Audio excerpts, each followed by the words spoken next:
বন্ধুরা, আলুর দম করতে গেলে আলুগুলো এভাবে কেটে নিতে হবে। নিরামিষে আলুর দম করতে গেলে ঝাল লাগছে, আদা লাগছে, তেজপাতা লাগছে, 3টে শুকনো ঝাল। এই আদাগুলো বেটে নেওয়া হচ্ছে শিলিতে।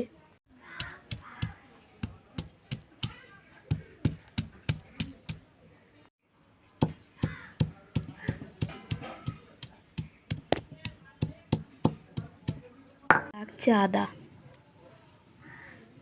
কড়াটা গরম হবে, গরম হয়ে গেলে তেল দিতে হবে। কড়া গরম হয়ে গেছে, এই তেল দিয়ে দিচ্ছি। তেলটা একটু গরম হোক। কড়া গরম হয়ে গেছে, আলুগুলো দিয়ে দেবো। আলুগুলো ভেজে নিতে হবে।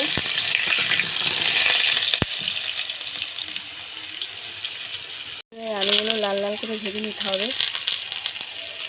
লবণ দিয়ে নিতে হবে। দেখো বন্ধুরা, আমার আলুগুলো লাল হয়ে গেছে, লাবিয়ে নেওয়া হবে। বন্ধুরা, এই দেখো লাল করে ভেজে নিয়েছি, লাবিয়ে নিয়েছি। কড়াইতে পরিমাণ মতন তেল,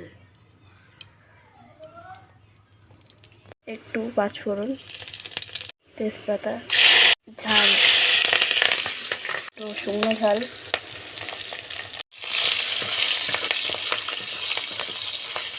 ভেজে রাখা আলুগুলো দিয়ে দেবো।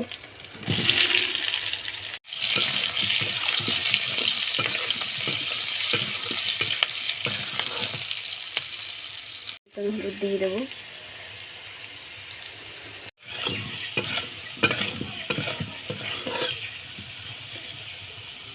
দিয়ে দেবো আদা।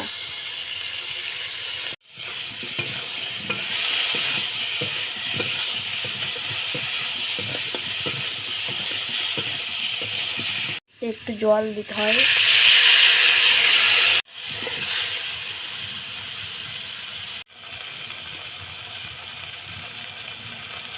বন্ধুরা, আমার আলু কষা হয়ে গেছে, এবার জল দিয়ে দেবো। পরিমাণ মতন জল দিতে হবে।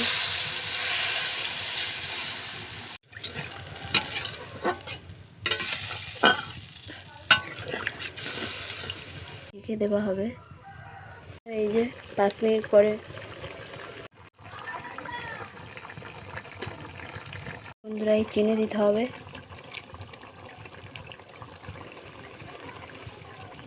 দেখো আলুগুলো কত সুন্দরভাবে সেদ্ধ হয়ে গেছে।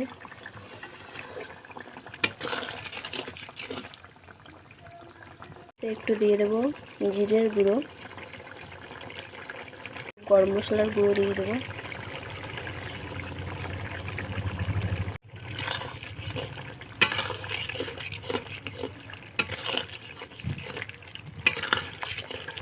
বন্ধুরা, আমার আলুর দম হয়ে গেছে। সহজ উপায়, এভাবে বানিয়ে দেখবেন, ভালো লাগবে। দেখুন আলুর দমটা সুন্দর লাগছে, খেতেও ভালো লাগবে। বন্ধুরা, আমার আলুর দম হয়ে গেছে, নামিয়ে নেওয়া হবে।